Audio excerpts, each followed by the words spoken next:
नाजरीन, आने वाले एपिसोड में कहानी एक नए मोड़ पर पहुंचने वाली है। बतूल आज कई दिनों बाद मुस्कुराती नजर आती है और उसे देखकर सरवत बेगम की आंखों में सुकून उतर आता है। वह बतूल के बालों पर हाथ फेरते हुए कहती है कि उन्हें हमेशा यकीन था कि एक दिन बतूल की जिंदगी में खुशियों की किरण जरूर लौटेगी। मगर बतूल बड़ी नम्रता से जवाब देती है कि उसे किसी चीज की चाहत नहीं, सिर्फ अपने रिश्ते की पहचान, अपने शौहर का नाम। वह समझाती है कि ना उसे मनाहिल से जलन है और ना घर में अपनी हक जमाने की तमन्ना। वह तो सिर्फ सरवत बेगम की तन्हाई दूर करने लौटी है, क्योंकि इस घर में उनसे सच्चा लगाव सिर्फ उसी को है। सरवत बेगम बतूल के सब्र और बर्दाश्त की मिसाल देती हैं और कहती हैं कि काश घर की बहू शुरू से वही होती। ये सुनकर बतूल दर्द लेकर मुस्कुराती है और कहती है कि तकदीर को कौन बदल सकता है, उसके नसीब में तो यही लिखा था। पहले साहिल का दामन छूटना, फिर आशिर से निकाह होना और हादिया अवकाशान का अचानक फरार हो जाना। शायद इसी सब में कोई अदृश्य हिकमत छुपी थी जो उसे इस घर तक ले आई। इसी बीच आशिर वहाँ आकर बतूल के पास बैठ जाता है और दोनों के बीच हल्की फुल्की बातें शुरू हो जाती हैं। सरवत बेगम उन्हें साथ देखकर बेहद खुश होती हैं, लेकिन तभी मनाहिल अचानक कमरे में दाखिल होकर ताली बजाते हुए ताना मारती है कि अगर आशिर को बतूल ही पसंद थी तो उससे शादी का नाटक क्यों किया, उसने अपनी जिंदगी को क्यों धोखे में रखा। आशिर गुस्से पर काबू रखते हुए कहता है कि बतूल ने जितना सब्र किया है उतना कोई औरत नहीं कर सकती। उसने दूसरी शादी को भी बर्दाश्त किया, अपने रिश्ते को निभाने में कोई कमी नहीं छोड़ी और माँ की सेवा में भी वह मनाहिल से कहीं आगे रही। वह जोड़कर कहता है कि बतूल ने कभी मनाहिल को हटाने या घर से अलग करने की बात नहीं की, उसे सिर्फ एक नाम चाहिए, इतनी सी ही उसकी चाहत है। जबकि मनाहिल को जितना भी मिल जाए सब कम लगता है। यह सुनते ही मनाहिल का गुस्सा बढ़ जाता है। वह कहती है कि अब उसे कोई सफाई नहीं चाहिए, अगर वह अकेली है तो अकेले ही जीवन गुजार लेगी। बतूल उसे रोकते हुए समझाती है कि तलाक का दाग इंसान की जिंदगी पर कैसी चोट लगता है, समाज कैसे उंगली उठाता है। मगर मनाहिल इसे मजाक समझकर कहती है कि ऐसा सिर्फ मिडिल क्लास की सोच में होता है, उनके समाज में ये सब आम बात है। सरवत बेगम गंभीर होकर उसे समझाती है कि रिश्ते तोड़ना इतना आसान नहीं और इस्लाम भी बिना वजह जुदाई की इजाजत नहीं देता। अगर मनाहिल जाना चाहती है तो अब उसे कोई रोकने वाला नहीं। दूसरी तरफ कहानी में एक और दिलचस्प मोड़ आता है। काशान में अचानक बदलाव आने लगता है और वह हादिया के बदले हुए अंदाज को देखकर हैरान होता है। ये सब फजीला देख लेती है और हादिया को सलाह देती है कि वह खुद को संवारे। खूबसूरती और आत्मविश्वास में इतनी ताकत होती है कि आदमी का दिल भी पलट जाए। हादिया पहली बार इस सलाह को दिल से सुनती है, क्योंकि वह भी काशान में आते बदलाव से खुश है। उधर हादिया की माँ अपने शौहर को मनाती है कि वे अपनी बेटी से एक बार मिलाएं। वह बताती है कि हादिया अब भी अपने पिता की माफी की तड़प में जी रही है। आखिरकार बाप का दिल पिघलता है और वो मिठाई लेकर बेटी के घर पहुंच जाता है। फजीला उन्हें अंदर बुलाती है और घर का माहौल अचानक उम्मीदों से भरने लगता है।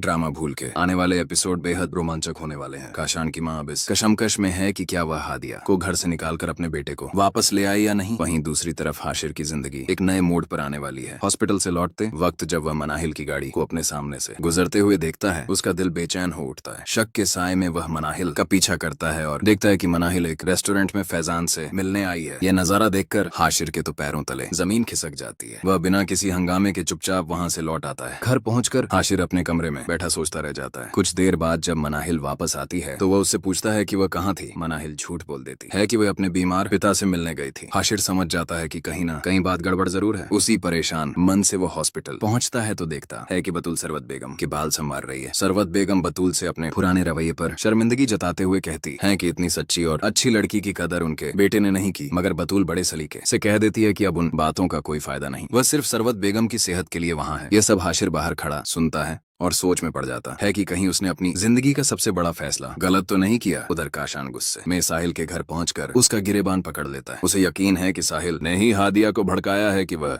उसके खिलाफ खड़ी हो सके। साहिल बार बार इनकार करता है, लेकिन काशान मानने को तैयार नहीं। दूसरी तरफ हादिया अपने सास ससुर की घर में इज्जत बनाए रखने की कोशिश कर रही है। वह कहती है कि वह वही गलती कभी दोबारा नहीं करेगी जिससे उसके माता पिता को शर्मिंदगी उठानी पड़े। हादिया की सास भी उसे दिलासा देती है कि जब तक उसके माता पिता उसे माफ नहीं करते वह इस घर को नहीं छोड़ेगी। इधर काशान की माँ को अब यह सच मालूम हो चुका है कि जग्गू की मौत के पीछे उसके अपने बेटे का हाथ है। यह सुनकर वह काशान से सवाल करती है तो काशान उल्टा जवाब देता है कि जब उसके पिता की मौत हुई तब किसी ने उसके लिए इंसाफ नहीं मांगा। माँ बेटे की यह कड़वी बहस घर का माहौल और बोझिल कर देती है। मनाहिल अब इस डर में जी रही है कि कहीं बतूल दोबारा हाशिर की जिंदगी में वापस ना आ जाए, खासकर तब जब उसने खुद हॉस्पिटल में बतूल और सरवत बेगम को साथ देखा था। उसे डर है कि बतूल का लगाव सरवत बेगम के लिए कहीं उसके रिश्ते पर भारी न पड़ जाए, इसलिए वह किसी न किसी तरह हाशिर पर दबाव डालना चाहती है कि वह जल्द से जल्द बतूल को हमेशा के लिए तलाक दे दे। लेकिन हाशिर साफ कह देता है कि अगर उसके दिल में बतूल के लिए कुछ होता तो वह मनाहिल से कभी शादी ही नहीं करता। वह मनाहिल को समझाता है कि की बेवजह शक और जासूसी से जिंदगी और रिश्ते दोनों बिखर जाते हैं। एपिसोड के अंत में कहानी और भी दिलचस्प मोड़ लेती है, जहां हर किरदार अपनी अपनी गलतियों की कीमत चुकाने के लिए तैयार खड़ा है। आप इस आने वाले धमाकेदार एपिसोड के बारे में अपनी राय कमेंट में जरूर बताएं और वीडियो को लाइक और सब्सक्राइब करना ना भूलें।